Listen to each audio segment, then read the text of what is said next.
आप सभी IPO investor का एक बार फिर से स्वागत है। आज एक इंटरेस्टिंग टॉपिक लेके आ रहा हूँ। आज जब हम आईपीओ लगाते हैं तो दो आईपीओ होते हैं, एक तो मेन बोर्ड का आईपीओ, एक एसएमई आईपीओ। मेन बोर्ड के आईपीओ का प्रोसेस आप अच्छी तरह से समझते हैं, लेकिन कंफ्यूजन जो ज्यादातर मुझे कमेंट्स में मिलता है वो एसएमई आईपीओ से रिलेटेड मिलता है। और आप लोगों में से ज्यादातर लोग कंफ्यूज होते हैं कि क्या मैं रिटेल में लगाऊं, एचएनआई में लगाऊं, एचएनआई में लगाऊं तो कितना लगाऊं, रिटेल में लगाऊं तो कितना लगाऊं। आज इन सब कंफ्यूजन का दूर करेंगे और साथ में हम ये बताएंगे कि आपके अलॉटमेंट की प्रोबेबिलिटी कैसे बढ़ सकती है और किस तरह से आप ज्यादा से ज्यादा अलॉटमेंट ले सकते हो अपने अवेलेबल मनी के साथ में, फंड्स के साथ में। तो सबसे पहले जो एसएमई आईपीओ का एक रूल आपको मालूम है, क्योंकि आप काफी टाइम से मुझे फॉलो कर रहे हैं, इसका मतलब आपको ये तो पता है कि एसएमई आईपीओ का रूल क्या है। नंबर एक बात कि एसएमई में काम लोट में होता है, यानी कि हो सकता है किसी कंपनी में 1000 शेयर का लोट हो, 800 शेयर का लोट हो, 1200 शेयर का लोट हो या 1500 शेयर का लोट हो, तो ये काम लोटी में होगा। दूसरी बात, जब भी एप्लीकेशन लगेगी लोट में ही लगेगी। यहां पर दो कैटेगरी होती है, नंबर एक रिटेल और दूसरा एचएनआई, जबकि मेन बोर्ड में तीन कैटेगरी होती है, रिटेल, स्मॉल एचएनआई और एचएनआई।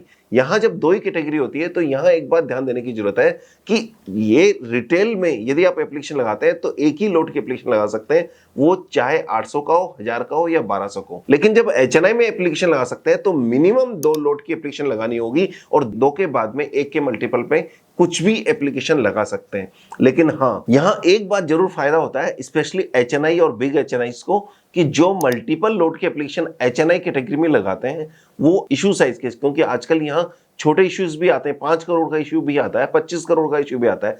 तो as a investor, HNI investor one time of issue भी लगा सकते हैं, यानी कि 25 करोड़ का आईपीओ है तो 25 करोड़ की एप्लीकेशन भी लगा सकते हैं। तो आप सोचिए कि वन टाइम तो उन्होंने ही कर दिया तो उसको गारंटेड अलॉटमेंट आ जाता है। तो यहां पर यदि इशू 100 टाइम हो गया और आपने 100 टाइम की एक एप्लीकेशन लगा दी तो एक अलॉटमेंट गारंटेड हो जाता है। इसका मतलब कि यहां प्रोपोर्शनेट अलॉटमेंट होता है एचएनआई के केस में। तो ये बेसिक चीजें हैं जो आपको पहले पता होनी चाहिए। अब हम देखते हैं कि हमें किस कैटेगरी में लगाना चाहिए कि जिससे अलॉटमेंट की प्रोबेबिलिटी बढ़ जाए। एसएमई आईपीओ, सबसे पहली बात करते हैं रिटेल कैटेगरी में। तो रिटेल कैटेगरी में मिनिमम 1 लोट की एप्लीकेशन लगेगी, जो जनरली अमाउंट में 1 लाख से 1,40,000 के बीच में होती है या 1.5 लाख के अंदर अंदर होती है। यदि आप रिटेल कैटेगरी में लगा रहे हैं, आपके पास लिमिटेड पैसा है, तो आपके पास कोई ऑप्शन नहीं है, रिटेल में लगाइए और लॉटरी में आपकी एप्लीकेशन जाएगी।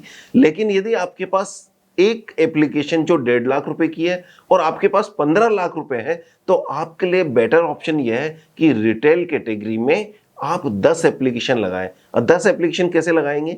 आप अपने family, friends, relative, HUF, minor, spouse, जो भी आपके फैमिली मेंबर्स हैं, इन सब के नाम से अलग अलग पेन नंबर लीजिए, डीमेट अकाउंट खोलिए और डीमेट अकाउंट खोलने के बाद में इस 15 नाम से या 10 नाम से एक एक एप्लीकेशन लगाएंगे तो आपकी 10 एप्लीकेशन लग जाएगी रिटेल कैटेगरी में। तो जब भी लॉटरी निकलेगी तो ये मान के चलिएगा, यदि 100 टाइम इश्यू होता है और 10 एप्लीकेशन आपने लग गई, इसका मतलब कि 10% प्रोबेबिलिटी यह है कि आपको अलॉटमेंट मिल जाएगा। सपोज रिटेल एप्लीकेशन 150 टाइम हो गई है जबकि एचएनआई 100 टाइम ही हुई है, तो आप देखिए कि आपको रिटेल नहीं लगानी है बल्कि एचएनआई में लगानी है। क्यों? क्योंकि यदि आपने 10 एप्लीकेशन एचएनआई में लगाई, यानी कि 2 लोड की एप्लीकेशन लगाई, तो आपके लिए इशू तो 50 टाइम ही हुआ है। और यदि आपने 50 टाइम इशू लगा दिया या 10 एप्लीकेशन लगा दी एचएनआई में, तो आपको 20% प्रोबेबिलिटी हो जाएगी कि अलॉटमेंट आएगा, जबकि यहां पर 150 टाइम होने के कारण यह प्रोबेबिलिटी काफी कम हो जाती है। तो इसमें आप हमेशा ध्यान रखें टाइमिंग कितनी हुई है। आजकल रिटेल का तो यह हाल है कि आईपीओ का नाम सुनते ही पहले दिन ही भर के बैठ जाते हैं, जैसे फर्स्ट कम फर्स्ट सर्व है कि पहले आएंगे तो पहले मिलेगा। जबकि आपको ये नहीं करना है, इशू को लास्ट डे 2 बजे के आसपास लगाना है जब आपके पास क्लैरिटी होगी। दूसरी बात, यदि कोई इशू 21 तारीख को बंद हो रहा है और दूसरा इशू 23 तारीख को खुल रहा है, तो ये मान के चलिएगा 99.99% प्रोबेबिलिटी है कि 21 तारीख का लगा हुआ इशू का पैसा 23 तारीख को फ्री हो जाता है। तो आप दोनों में लगा सकते हैं। एक इशू जो 19 को खुलकर 21 को बंद हुआ है, आप उसमें लगा दीजिए, और दूसरा इशू जो 21 को खुलकर 23 को बंद हुआ है, आप ये 21 वाला पैसा 23 में लग जाएगा। इसलिए आप पहले दिन ही इशू लगाकर मत बैठिए, बल्कि वेट कीजिए, एक रोटेशन और घुमा लीजिए। लेकिन कुल मिलाकर यदि लिमिटेड पैसा है तो नंबर ऑफ फैमिली मेंबर के डीमेट अकाउंट बढ़ाएं। और डीमेट अकाउंट कैसे बढ़ाएंगे मैंने बताया, HUF, minor, family, spouse, mother, father, sibling सबके अकाउंट खोलकर एप्लीकेशन लगाने का काम चालू कर दें।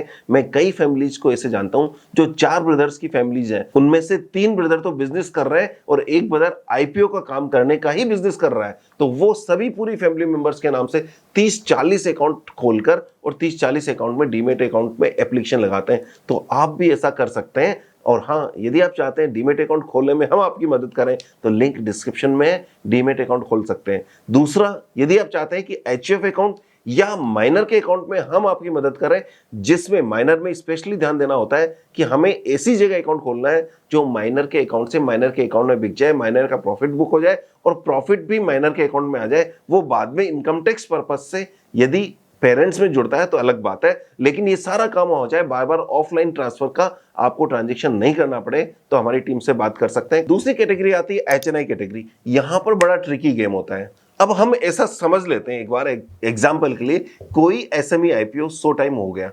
जनरली आजकल 100 टाइम नहीं होते हैं, 500 टाइम, 400 टाइम या 300 टाइम या 1000 टाइम भी हो रहे हैं, लेकिन 100 टाइम हो गया। आपके पास पैसा है सिर्फ 40 टाइम का, तो क्या आपको एचएनआई में लगानी चाहिए? यदि आपके पास क्लियर टेक है, 49 टाइम से कम का पैसा है, जब इशू 100 टाइम हुआ है और 49% यानी कि 49 टाइम से कम का पैसा है, तो आपको एचएनआई लगाने में कोई फायदा नहीं है। इससे बेटर तो यह है कि आप 10 फैमिली मेंबर के नाम से 5-5 टाइम की एप्लीकेशन लगा दें, तो इस तरह से आपके पास 50 टाइम लग जाएगी एप्लीकेशन। यदि आप सिंगल एप्लीकेशन 49 या 50 टाइम की लगाएंगे तो अलॉटमेंट नहीं आएगा। यदि आप 10 एप्लीकेशन 5-5 टाइम की लगा देंगे तो आप 5-5 टाइम एक ऐसी फिगर है जिसमें कई लोग एप्लीकेशन लगाते हैं, चाहे वो 5 टाइम हो या 10 टाइम हो या 20 टाइम हो।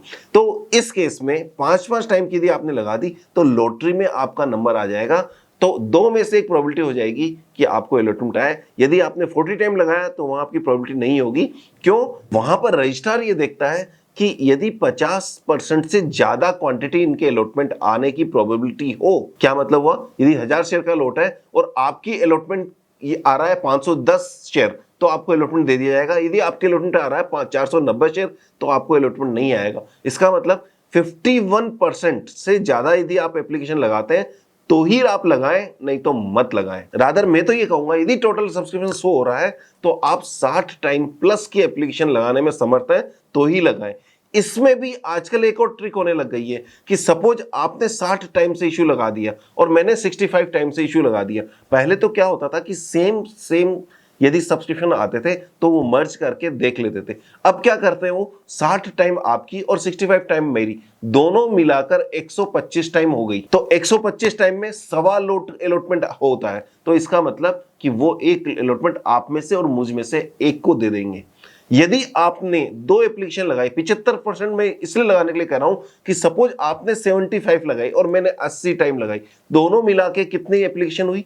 दोनों मिला के 155 टाइम एप्लीकेशन हो गई। इसका मतलब यह हुआ कि दोनों को 150% से ज्यादा अलॉटमेंट होगा, यानी कि 1.5 लोट से ज्यादा अलॉटमेंट होगा, तो इसका मतलब दोनों को एक एक लोट मिल जाएगा। इसीलिए मैं कहता हूं कि 75% से कम की एप्लीकेशन लगाने से कोई मतलब नहीं है। 6 महीने पहले मैंने ऐसा ही वीडियो बनाया था, उस समय मैंने कहा था 65 टाइम में आपको 51% से ऊपर में अलॉटमेंट आता है, लेकिन अभी रिसेंटली हमने ये देखा है कोई 60 टाइम या 65 टाइम दोनों लगा देता है तो दोनों को मिला के एक में ही अलॉटमेंट आ रहा है, यानी कि 75 टाइम से ऊपर जो लगा रहा है उसको अलॉटमेंट मिल रहा है। इसका मतलब इस तरह से ये 150 टाइम से ज्यादा यदि अलॉटमेंट आ रहा है तो इन दो में से एक को अलॉटमेंट कर देते हैं और आसपास की टाइमिंग को भी वो मर्ज कर लेते हैं। अब तीसरी ट्रिक कि सपोज आप 2 फैमिली मेंबर हैं या 2 फ्रेंड्स हैं, दोनों के पास 50 से 60 टाइम का पैसा है, दोनों 60 टाइम लगा सकते हैं एप्लीकेशन, इशू 100 टाइम गया है, तो आपको क्या करना चाहिए? तो यहां पर मेरा एक सजेशन है कि आप ओड फिगर में लगाएं। क्यों? कि 59 टाइम लगाएं दोनों के दोनों।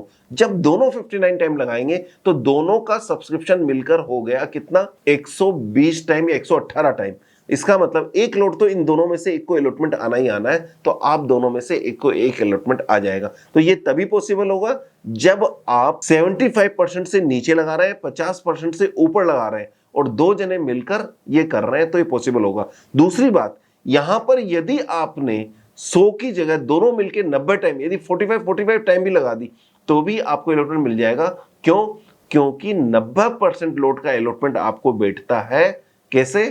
कि दो एप्लीकेशन यदि 45 टाइम और 40 टाइम हो गई तो इसका मतलब क्या हुआ कि दोनों मिला के 85 टाइम की एप्लीकेशन लग गई, और जब 85 टाइम का मतलब हुआ कि 85% अलॉटमेंट आना चाहिए, तो दोनों में से एक को पूरा लोड का अलॉटमेंट आ जाएगा। तो यदि आप इस ट्रिक को यूज करते हैं तो आपके लिए बेटर होगा। यहां ध्यान रखें, ये ट्रिक यदि आपके दो फैमिली मेंबर के नाम से अकाउंट है तो और अलग अलग पैसा पड़ा है तो भी यूज कर सकते हैं, या आप दो फ्रेंड मिलकर ये टाई अप कर सकते हैं कि हम दोनों एक ही टाइमिंग लगाते हैं, जो भी अलॉटमेंट आएगा उसका प्रॉफिट आधा आधा करेंगे। हो सकता है कभी प्रॉफिट तुम्हें आ जाएगा, हो सकता है कभी प्रॉफिट मुझे आ जाएगा। नाउ अब तीसरी ट्रिक, तीसरा क्या है कि अब आपको आईपीओ की एप्लीकेशन बढ़ानी है या बढ़ानी है तो डीमेट अकाउंट तो आप खोल ही लेंगे, लेकिन अमाउंट बढ़ाना है तो आप अपने एग्जिस्टिंग पोर्टफोलियो पर बैंक से ओवरड्राफ्ट लिमिट ले सकते हैं। ओवरड्राफ्ट लिमिट लेकर सिर्फ 2 दिन के लिए पैसा यूज करके उस पैसे से आईपीओ लगाकर अलॉटमेंट ले सकते हैं। इससे क्या फायदा होगा कि आपको बैंक में तो 9 9.5% ही देना है ओवरड्राफ्ट लिमिट में,